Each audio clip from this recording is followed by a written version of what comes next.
Deron.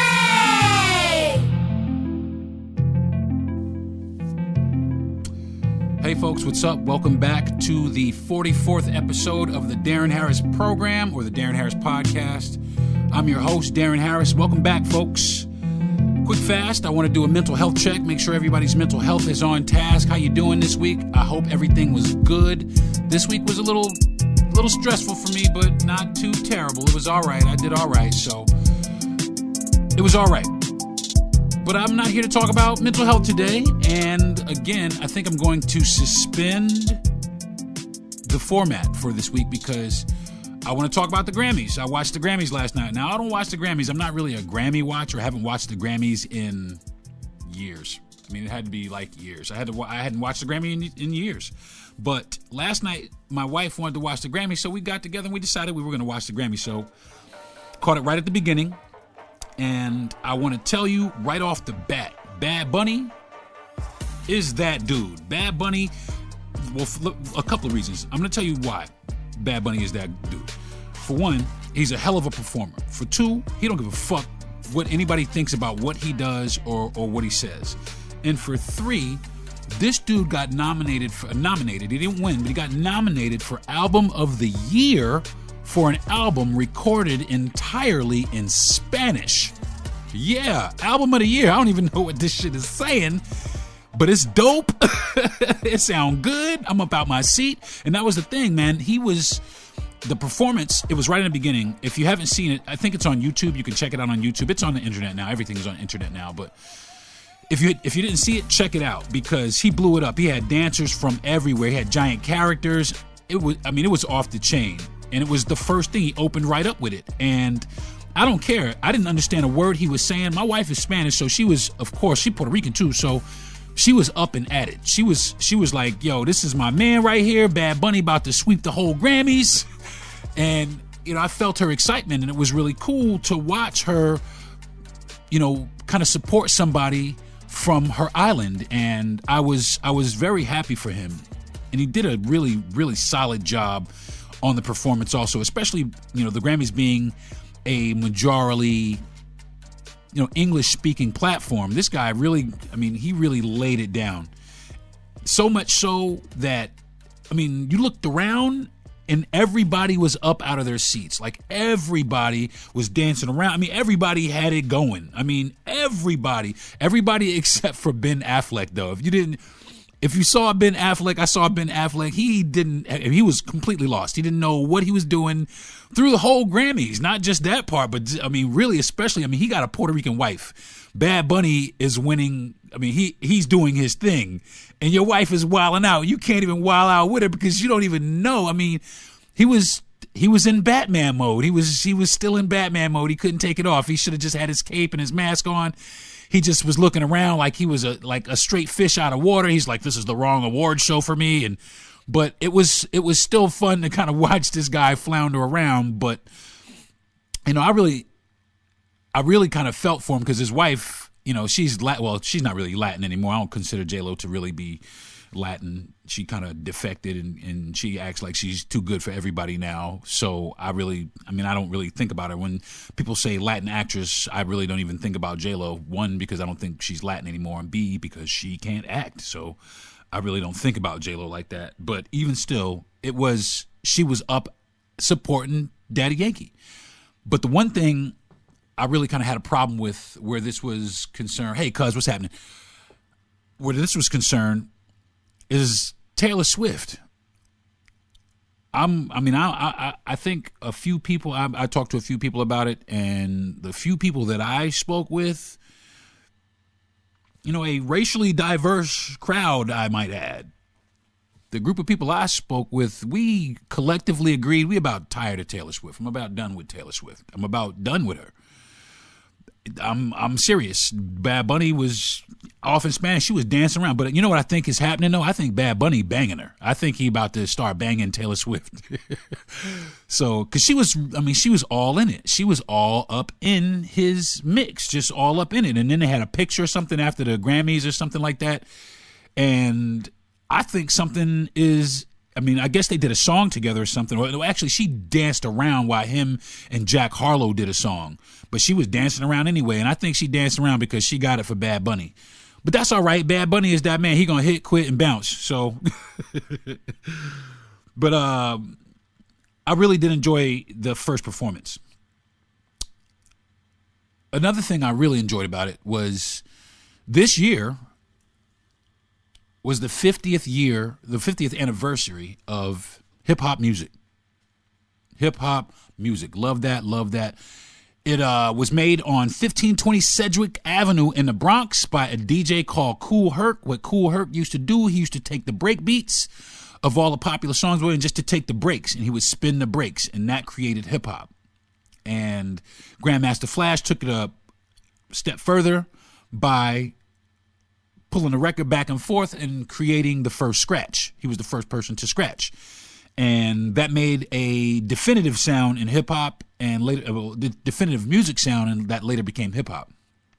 And to watch last night, I watched the performance last night of, I guess, from the beginning of hip hop to currently. And I got to tell you, I enjoyed the entire thing. I enjoyed the whole performance all the way until we got to the last dude. The little trap guy. I mean, I'm not sure who he is. I can't remember who he is. I'm sorry. I don't mean no disrespect or anything like that. But that dude lost everybody. I think if you looked around, everybody looked, are we being punked? Because this can't be. I mean, some of the hip hop artists was like, word? This is what it is now? For real? We'd have made it here?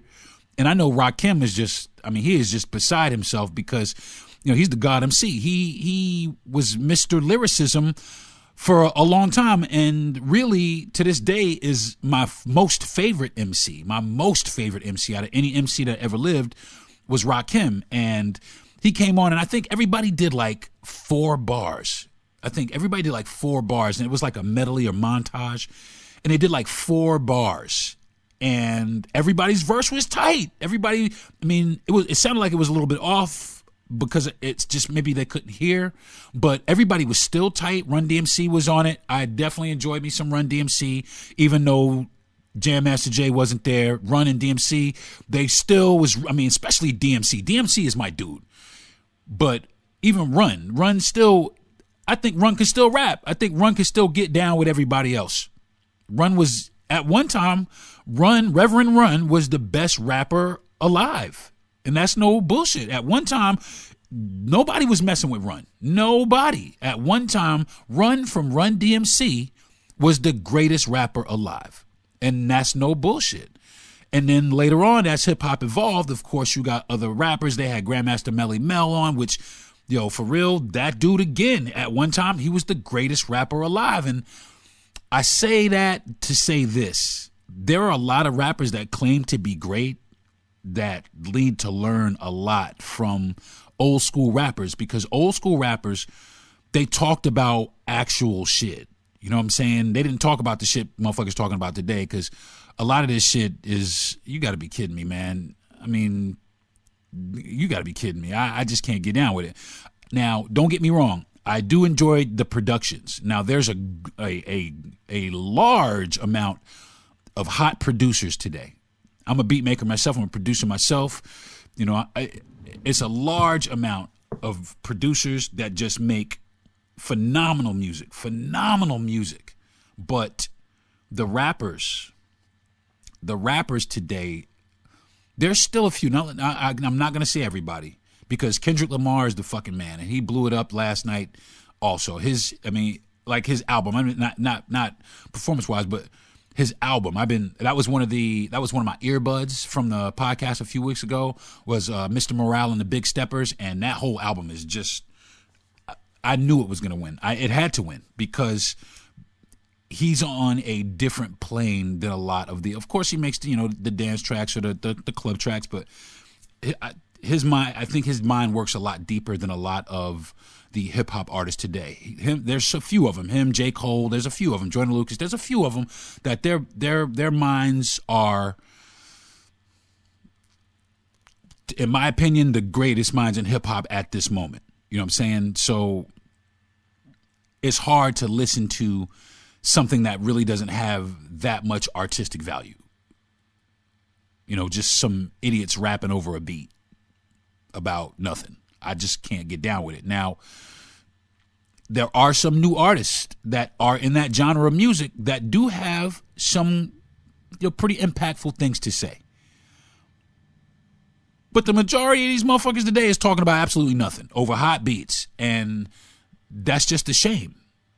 Because you could get some dude talking about absolutely nothing, bubblegum and bullshit, but Mos Def can't get radio play. And that's one of the realest dudes in hip-hop history. So there's something that needs to happen in the hip-hop community where we need to refocus back on actual hip-hop as opposed to this pop-hop that's getting a lot of this play because of record company execs, because they're not putting on the hip-hop that they really should be putting on. But the cool part about that is independency now. People are jumping on the independent bandwagon and saying, you know what, I can put my own music out. I don't need you to put my stuff out for me. I can make my own decisions. I can keep my own catalog. You don't own me. And that right there makes for what I think is better business in music. So, I mean, because let's face it, back in them days, the hip-hop artists, they didn't get paid not even a fraction of what they get paid today. And that is a shame because some of the greatest hip-hop music is the older music. And they get, some things. Some of them don't even get their royalties. Some of them don't get any of that. Some of them don't get any of that. And it's a shame because some of the music we still hear in the club. Some of the music we still, dance to. Some of the music's still getting sampled. It's like that. And that's the way it is. Not to be corny with the Run DMC reference, but it is. It really is like that, and that's the way it is. But it can be changed if everybody gets together. So, what else? Dr. Dre. Dr. Dre is, again, the man, will always be the man. And like I said, probably, one of the most prolific beat makers in history is Dr. Dre. And last night he was awarded some sort of lifetime achievement award that actually they made it because of him, and it bears his name, and he was the first recipient. And that dude right there, Dr. Dre, in my opinion, will go down in history probably as the greatest modern day hip hop producer. I mean, I know there's Jay Dilla, there's a lot of people. Pete Rock's one of my favorites. So is Dilla. And but Dr. Dre has broke the mold. He really has broke the mold because Dr. Dre has one thing that a lot of people haven't had, which is the gift of longevity, because he was around. I remember Dr. Dre. I used to live in California, right? I was a breakdancer out in California. And I remember Dr. Dre before NWA. It was Dr. Dre before NWA. There was a song, and the song was called Dr. Dre. And it was real simple. It was just Dr. Dre. And it was him as a DJ, but when he was DJing, and that was just, it was an underground song that everybody was, popping and breaking to, but it was just one of them songs that, it was like, all right, this song is pretty dope, but it was by a guy that was known in California, but virtually unknown anyplace else, and that dude turned out to be fucking Dr. Dre. And here he is today. And I think that's great as far as music is concerned. So, shout out to Dr. Dre. Hats off to you, brother, for winning. For having an award named after you. I think that is amazing. So I'm really anxious to see who next year's recipient of that award will be. What else happened at the Grammys? Oh yeah, Chris Brown is a douchebag, and I'm gonna go ahead and say it again. Once again, Chris Brown is a fucking douchebag. And I'll tell you why, because he just don't know when to shut the fuck up. He just doesn't know when to stop talking. Now, I like Chris Brown's music, but Chris Brown as a person, cocksucker. Just a poor quality person. You know what I'm saying? And, your music is cool, but you just a poor quality person. He is upset that he did not win the Grammy Award for Best R&B Album, and he is upset because he lost out to Robert Glasper. Now, if you don't know Robert Glasper is probably one of the most prolific pianists or musicians of modern R&B, jazz, and soul today. That dude is so fucking funky, man. My wife actually put me onto him, and he was one of my earbuds a few weeks back as well that I listened because I sat and listened to his whole album after my wife had put me onto him. And I was like, yo, I really dig this guy's stuff because of his style of piano. It's not like anybody else's. It really isn't like anybody else's. I mean, Snarky Puppy is dope, but this guy right here, I mean, in my opinion, for my taste, I'm a Robert Glasper fan. So Chris Brown basically was like, who the fuck is this guy? You know, quote unquote, because he didn't really realize. I mean, I'm sure he realized who Robert Glasper was, but I guess he didn't think Robert Glasper was in his class, which is stupid to think that an actual trained musician is not in your class. Come on, Chris, bruh. You got to wake up, man. I mean, and now you probably never work with dude. I would jump at the chance to work with Robert Glasper just because I know that whatever he's going to put down is going to be funky. Now, I don't feel that same way about Chris Brown. If I was a producer, I could take or leave Chris Brown. You know what I'm saying? And especially with the attitude like that, because, bro, you really ain't shit. All you do is sing. My cousin sings. My cousins sing. You know, there's a lot of people who sing, but just because you sing don't make you better than anybody, man. It doesn't make you better than anyone. It just means that you got a good voice that people like to listen to. And as long as you're not an asshole, then people will continue to listen to you. But the single thing that you got nominated for, a few years back, you got nominated for almost damn near everything. But this year, you got nominated for one thing.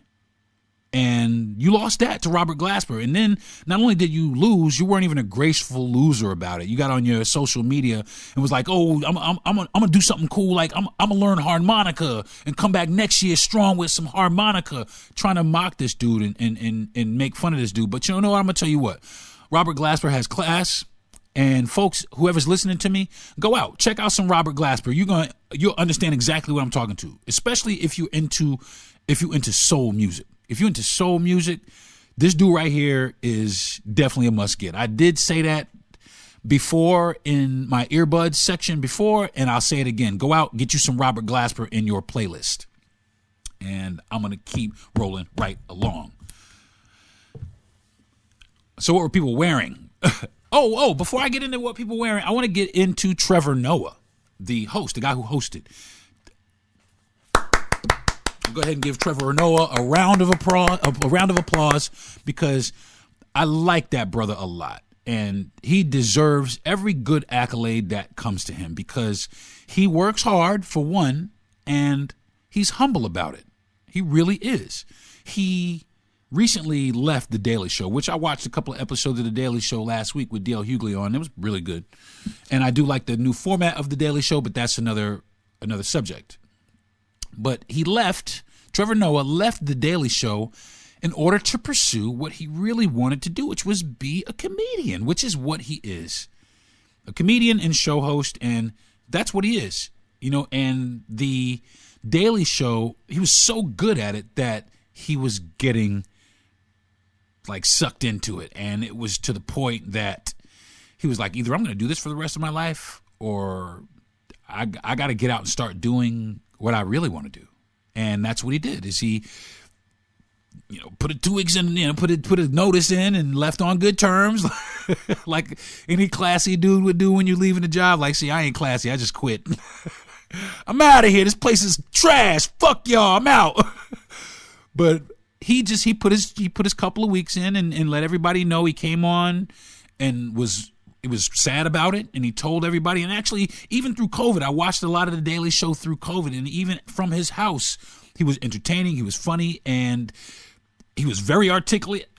Like last night, he was, just one of the most articulate brothers out there, man. And I'll tell you what, Trevor Noah, hats off to you, brother, for doing a stellar job at hosting the Grammys, man. I hope to see much, much more of you doing that type of stuff. And I also hope to see your stand-up, too, because I've seen a few of your stand-up specials, and you funny, brother, and I look forward to seeing more of that as well. So hats off to that brother for doing his thug thizzle during the Grammys. So I'm sitting here looking and thumbing through some of the things that happened in the Grammys, at the Grammys, one of the things I wanted to say that I really kind of was upset about. Well, I can't really say that I was upset, but I was like, all right, this. Sometimes I think award shows are fixed, and I think they are. I just think that they are. I think they lean towards a particular artist because they want to. You know, I mean, like the guy, I mean, like Beyonce, right? Beyonce, she won 4 times last night, but she didn't win any major categories. She won Best Electronic Dance Album or something like that. Something like that. What? That's it? I mean, she did make history by surpassing the person who held the most Grammys at 30. Beyonce now has 31 Grammys. She is the most awarded Grammy winning artist in history. More than Prince, more than Michael Jackson, more than Elvis, more than anybody. And God bless that sister, because she puts in the work. She puts in the work, and she puts in it. She's been putting in the work and has always put in the work, to where some of these other artists don't have to really put in nothing, and they get nominated for damn near everything. This girl's got to scratch, scrounge, and scrape. Every album she puts out, banger after banger after banger. And she be losing to like Taylor Swift. Like, just be losing to like, I mean, she lost to Bonnie Raitt last night. And I will say this. I am a big fan of Bonnie Raitt. I have always been a big fan of Bonnie Raitt. Yes, me, black ass Darren Harris, likes Bonnie Raitt. And Bonnie Raitt definitely deserves her Grammy. But I think this. I listened to Harry Styles' album. I mean, I listen to music. I listen to music every week. I listen to different music every week for my podcast, so I could tell you about the music that I'm listening to, so I could tell you what to go out and listen to. I listened to Harry Styles, and I was like, yeah, I could pass on this. Now, I do like like music like that. I do. But I didn't think it was the album of the year. I really didn't think it was that. I really didn't. I'm sorry. That's just my opinion. I'm entitled to it, but it's just my opinion. Everybody doesn't have to agree with me. That's just my opinion. But I don't think Harry Styles, I mean, I don't think that dude won album of the year. I really don't think so. If you ask me, and I'm not just being, Beyonce crazy, because I'm hip hop. I'm really not R&B. I'm kind of R&B. I do like some R&B, but I'm Captain Hip Hop, man, and also I'm a DJ. So I do have a pretty broad musical palette. But I'll go ahead and say it. Beyonce beat the shit out of Harry Styles. He really did. He really, really did. I mean, she really did. Not he, she did. I think she won. I mean, but that goes back to what I say about, I think that the Academy, both the Motion Picture Academy and the Music Academy, I think they're both fixed. I've always thought that shit. I think that shit is fixed. I mean, certain songs be getting nominated that you never heard of. Other songs that be getting radio play all fucking year never get nominated. Never even heard of. Not even heard of the artist. They've been bumping the shit out of this music all year. And this dude didn't get no nominations. But meanwhile, some song from the soundtrack of the Whales movie will get like 7 nominations. And you're like, who the fuck is this? And that happens a lot. I guess that's what Chris Brown was like when he lost to Robert Glasper. Who is Robert Glasper? But do your research. Robert Glasper is that dude. I mean, there are some people out there who definitely deserve to win those Grammys. But I will say this, man. There are some people out there who the Academy just wants to be that next dude. They just want that person to be that next top tier celebrity, musical celebrity, just because based on looks, based on social media, his ability to his charisma, his charm, a lot of it isn't really based on vocal talent. Sometimes, I mean, because I've heard some flat ass vocals that get award after award. I'm just like, all right, okay, all right, whatever. Okay. I don't want to, I'm just being honest. I'm not trying to knock nobody and their skills. And I'll be honest. I mean, people don't like some of the music I make, and it is what it is. But be fair, be honest. I just think that, I mean, even if Beyonce didn't win, I really still don't think Dude's album was album of the year. I just don't think that. Maybe I'm wrong, but I think that there needs to be different award shows. There are different award shows, but I think that there needs to be the Hip Hop Awards. Why not? Why not just have the R&B Awards? They got the CMAs. Why not just have the straight first annual Hip Hop Awards? And it's only hip hop music. It's nobody else. It's all hip hop artists. Same thing with R&B. Same thing with rock and roll. Same thing with everything else. That's it. There it is, right there. But that remains to be seen. That's a long ways off, I'm afraid, and that's all right. I had a good time watching the Grammys with the wife. She kind of fell asleep after Bad Bunny. She did wake up for a few of the things, but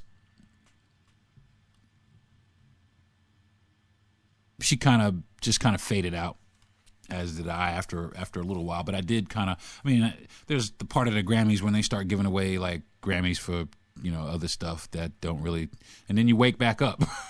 And that's what happened to me. I woke back up and it was a different part of the Grammys and it was more performance based. Lizzo blew it up. Again, I love me some Lizzo, man. Beyonce lost to Lizzo too. She lost to Lizzo. She lost. And I love Lizzo, but come on, y'all. But I will say, Lizzo is, in the next couple years, she is set to be that next holy shit hot diva. She's there right now, but a couple more years, she's gonna be that old head on the block where everybody like, yo, that's Lizzo right there. Just like Adele, she just now getting that status. When she first came out, everybody's like, wow. And then she had another out, wow. And now she's kind of solidified into being pop icon. She's an icon now. Beyonce's an icon, been an icon for a long time. Adele is an icon now. Lizzo is a pop superstar. She's a superstar now. Not quite an icon yet, a superstar. But her iconic status is on its way. Trust me, as long as she keep doing music the way she's doing it, it's going to be banging, banging, banging. She's going to have club banger after club banger after club banger. I listened to her. She was actually one of my earbuds this year also. And her shit was tight. Her shit is tight. Her shit is fun. It's enjoyable. It's catchy. That bitch can rap. Sorry, I didn't mean to call you out your name like that, but she could rap her ass off. And I'm like, yo, I'm a fan. I'm a fan. And I'm 52. I'm an old dude. I'm like an old head. You know what I'm saying? I don't be out here with these young whippersnappers in the club no more, sitting there trying to get a drink. I don't do that shit no more. I sit at my fucking house, I get a bottle of liquor, and I sit there and I drink it. And then I go to the club. But I think that in the next few years, Lizzo will, of course, she'll gain her iconic status and she'll become that musical icon. But right now, like I said, she's a pop superstar and fully on her way to being one of the greatest artists of all time. I really enjoyed her music. I enjoyed what she did. I enjoyed her performance. I enjoy that she embraces who she is. And I enjoy the fact that she don't give a fuck what other people say about her. I enjoy that. I enjoy the fact that she eats and she enjoys eating and she is overweight and she enjoys being overweight. I look at it like this. Back in the day, there used to be a rapper called Heavy D, and there was another rapper. His name was Chub Rock, and we all know the notorious B.I.G. And everybody, these big dudes, big dudes, you know what I'm saying? They get all this, but a big woman, they get ridiculed a lot. A big woman gets shut down a lot. A big woman, their opportunities don't come around as much. And she made these opportunities. She made these opportunities regardless of what she looked like, regardless of who said she couldn't do it, regardless. And here she is, a few years later, Grammys. Bam. She is going to be that icon before too long. Like I said, right now, she's been out, 2, 3, 4 years or something like that? She is now a pop superstar. When she first came out, she was a pop star. Now she's like a pop superstar. Next is pop icon. You know what I'm saying? Beyonce's already there. She's a pop icon, R&B icon, soul music icon, even in the hip-hop genre icon. You know, like Mary J. Blige. Mary J. Blige, and I'm sorry, man. I'm sorry. Mary is queen of all you motherfuckers. You know what I'm saying? Mary is right there. Queen of all you motherfuckers. And then Beyonce is like, in my book, Beyonce is a close number 2. Like a close number 2. But I'll tell you what, don't mess with Mary because she is the same. She's got that iconic status. She's got that straight up iconic status. And I really, really enjoyed her performance, all the outfits that everybody wore. Her outfit was dope. Everything about that Grammys, just about everything, was really, really good. I really, really enjoyed it. And I'm going to close this up with DJ Khaled and his performance. And them cats, I mean, they blew it up, man. They really, really, they brought the house down. They just let Jay rap forever, man. He rapped like 3 songs worth. But I'll say this, Wayne put the screws to it, man. Wayne, you know, and it took a long time for Wayne to grow on me. But he put the screws to it. That cat nasty. That cat is nasty. Always going to be nasty. I'm always going to be a fan. Always going to be a fan of Wayne. Definitely a fan of Hove, but you could definitely tell that Jay is a lot lazier lyrically than he used to be. I'm not calling him a lazy person by any means. I'm just saying he's a little more relaxed in his lyrical style. It's not so punchline driven anymore. I mean, like, the thing in rap is your punchlines. If you got some good punchlines, you could keep going and keep rolling, and you know what I'm saying? You could keep it pushing. But if you're short on punchlines, you die out. Unless you're somebody like Jay-Z, where you don't really need to have a bunch of punchlines. You just are who you are. You are a hip-hop icon. You have reached that iconic status where no matter where you are on the planet, I don't care if you trapped in a cave in Belize and there's some little dude that's going to lead you out of the cave, he's going to look at you and know that you're Jay-Z. You've reached that status. Beyonce has reached that status. Certain celebrities have reached that status. And I'll tell you what, I really, really, really, really hope that in the future, because I saw a lot of this in the Grammys. I saw a lot of division. There was a lot of division. There's still division. They say it's inclusive and there's a lot of division. And I think that this should happen. And maybe I'm wrong. But maybe I'm not. And I think that this might be a good thing to do. If you ladies are out there listening to me, if any of you artists are out there listening to me, I know there's been crossover songs, but I don't think there's been a whole crossover album. You know what I'm saying? I think that Beyonce, Taylor Swift,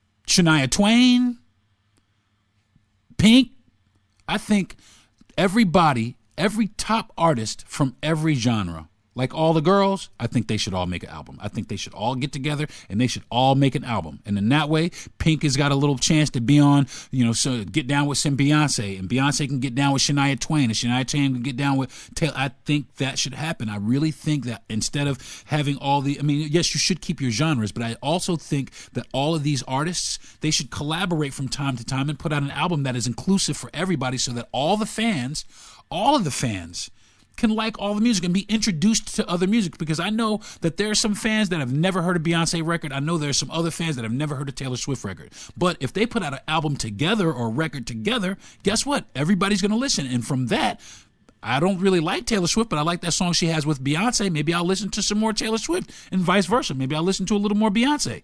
And the same thing for the rest of the music, as opposed to being so divisive. Everybody wants to separate themselves. Oh, well, this ain't that. And classic rock and, classic soul and R&B. Nah, man, come on, man. Music is music. Music is it was made to bring people together, not to divide people. And that's the thing that I feel is happening, is even music is dividing us. We're being divided because of our music. And I think that should stop. I think we need to be brought more together. And I think one of the ways to do that is ever so often, all these artists from all these different, we should mix a little gangsta rap with some country. Why not? Why not? Why not? Let's do it. Who's down? Anybody down? You know what I'm saying? Anybody? Pusha T and Dierks Bentley or something? Come on now. Somebody. I'd like to see it. I'd like to hear it. I really would. Kendrick Lamar with somebody.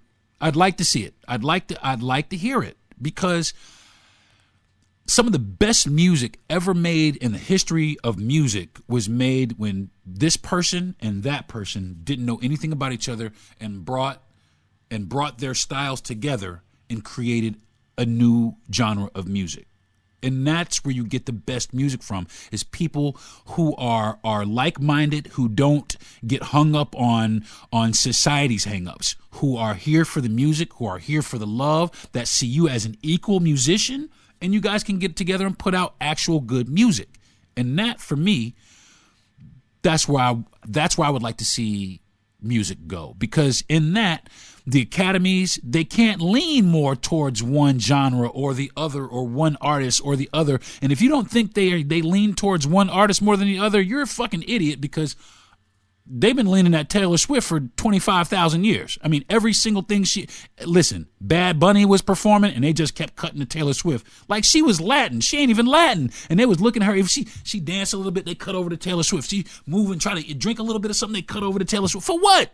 For what? For why? It doesn't make no sense to me. It just doesn't make any sense. But they do that. They do that because that is, at currently right now, in that genre, Taylor Swift is the golden girl. You know what I'm saying? In the R&B genre, Beyonce is the golden girl. I don't really know too much about rock music anymore. I don't even know if they had rock music category last night. I hope they did. And whoever won, congratulations.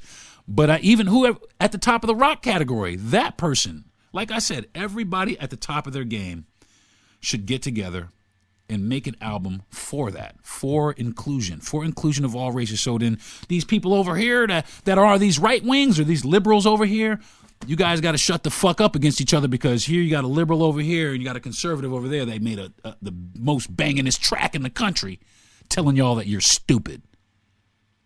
You know what I'm saying? So, yeah, that's where I'd like to see a lot of this shit go. I'm ranting. What else do I have? Performances, Dr. Dre, 50 Years in Hip Hop, Bad Bunny, what else? So on and so forth. I think that's about it. I think that might be doing it for the, yeah. Listen, I'm actually live on my Facebook right now, and one of my friends just said, Run DMC and Aerosmith. Yeah, that's what I'm talking about. When they collaborated, there needs to be more of that. And my other friend Todd McGill just said, he said, We Are the World. Remember that?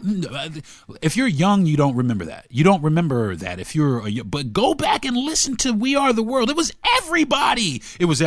I mean, literally from that time, it was every major star. But the only thing about that, it was only one song. It should have been an album.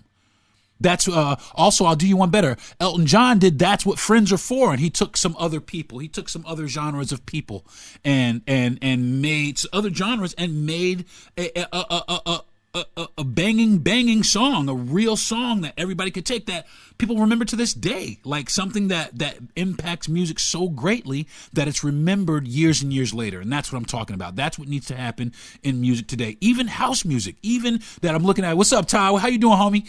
But even house music needs to be integrated. And that's one of the reasons I really did like Beyonce. And also what Drake did too, is they're crossing over. They're trying to popularize that music because it's great music. There's so many good house artists that nobody's ever heard of. So many great house music artists. I got a friend named Deja. That dude, that cat right there, as far as house music goes, he can tell you anything about most house music artists. That dude right there is serious about his house music. And it's fun music.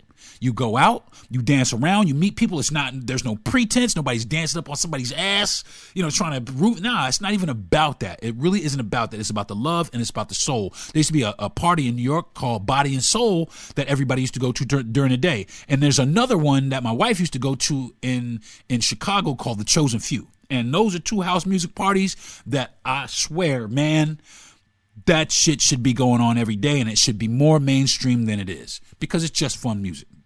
And I think that house music should be made a more mainstream part of the Grammys, because what the fuck do you think a lot of these people is dancing to in the club anyway? Fucking house music. A lot of these remixes that are made for the club, they get remade into house music so that they can be played in clubs for people who dance. A lot of these songs, every artist does it. Just about every artist does it. There's always a house mix to something. You don't think so? Shania Twain has house music mixes. Think I'm lying? Check it out. I'm not even kidding. There's house music mixes and I think that all of these things need to come around. Yeah, listen, house music is one of the most popular genres. House music is not one of the most. It's the most popular genre because it goes everywhere. It goes everywhere. And not only does it go everywhere, it goes with everything. It doesn't matter what you're doing. And there's so many different types of it. There's so many different types. There's chill out, there's industrial, there's soulful house, there's Afro house, and but it's all house music. You know what I'm saying? It's all music. And that's the way that house music artists treat it. It's all music. And we are all one. We are all the same. We are all love. We don't do that shit in any other job. I mean, it's really not like that. Everybody else is competing against each other and mad at each other. Chris Brown cussing people out for losing. I mean, I'm just beside myself with Chris Brown. He needs to just quit it, man. Chris Brown needs to just hang it the fuck up, dude. All right, you had your heyday. You was all right for a while, man. Hang it the fuck up. You're a douchebag. You know what I'm saying? Robert Glasper is that dude. And shame on you, Chris, for just being a sore loser, man. You a douchebag. You just a douchebag. You're a douchebag. Be humble about it, man. You've won yours. Let people win theirs. I don't even know if this was Robert Glasper's first Grammy, but you know what? He won. He won. And from my opinion, and I've listened to the albums. I've listened to them. And I'll tell you what, I could listen to a few Chris Brown songs. I could listen to 4 Robert Glasper albums back to back. That's no bullshit. If you don't know who I'm talking about, Robert Glasper, it's on YouTube. Get it. Find out who that dude is, because especially that genre of music, if you like that real sophisticated, mellow, urban swag, then that's the dude for you. You know what I mean? Because that's what I'm on. So I think that might do it for this week's episode of the Darren Harris Podcast. I do have a lot of shit I want to talk about. There's a bunch of other shit that I haven't even touched on as far as the Grammys are concerned, but I'm getting up there in time. So I don't know. Maybe I'll come back and do another episode of this. And I don't know. Talk about maybe the future of music. What can happen? What can be done? I mean, I have a lot of friends that are musicians, beat makers, rappers, singers, dancers, DJs. I got a lot. I mean, I have all that. So maybe one day I'll try to pull some of my friends together and get together and sit down and figure out where the future of music is going. Because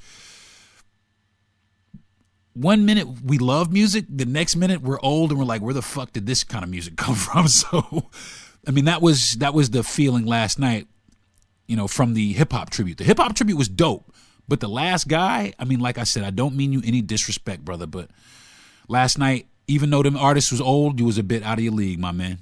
And I'm sorry, maybe you have to come into it a little bit more, but maybe as you get older, you'll understand what I'm saying. But you got to come into it a little bit more. You got to come into it a little bit more. And I know there's a lot of young dudes out there like, yo, this is the music of the future, and fuck the old dudes. The old dudes, we run this shit now. But I tell you what. Have some humility, because one of the reasons that hip hop is that you were able to have what you have, and that hip hop is one of the most popular genres of music in history, is because of these old people who paved the way before you. So, and that's in every genre. But I do notice that our genre, hip hop, is one of the most disrespectful genres out there. It really is. And that is another podcast. So I definitely want to cover that in the near future, and I will. But for this time right now, I'm going to wrap this episode of the Darren Harris podcast up. Thank you very, very much for tuning in. I would like to thank my wife for being the best wife in the world. I want to thank my mother also for being the best mother in the world. I want to thank my best friend Jay Yandel for believing in me and pushing me to do this podcast. I want to thank Gentry Thomas, the gentleman who gives me the platform to deliver my podcast on. And I would definitely love to thank all of you who are listening, the ones who have already listened, the people who have listened and don't listen anymore, the people who have yet to listen, and the people that are listening right now. I really want to thank you guys. I do appreciate it. This, again, is I think it's my 44th episode. A few more episodes and I will have been doing 1 year of the Darren Harris podcast, and I'm very excited about it. And there's just going to be more. I'm going to try and do more and more content. I'm trying to get more comfortable with what I'm doing. I'm trying to get rid of my crutch words, so I'm delivering more content that is meaningful and more entertaining and not so repetitious. So, again, thank you very much, everybody, for joining me for this week's episode of the Darren Harris podcast. I will see y'all next week. Thank you very much. Peace.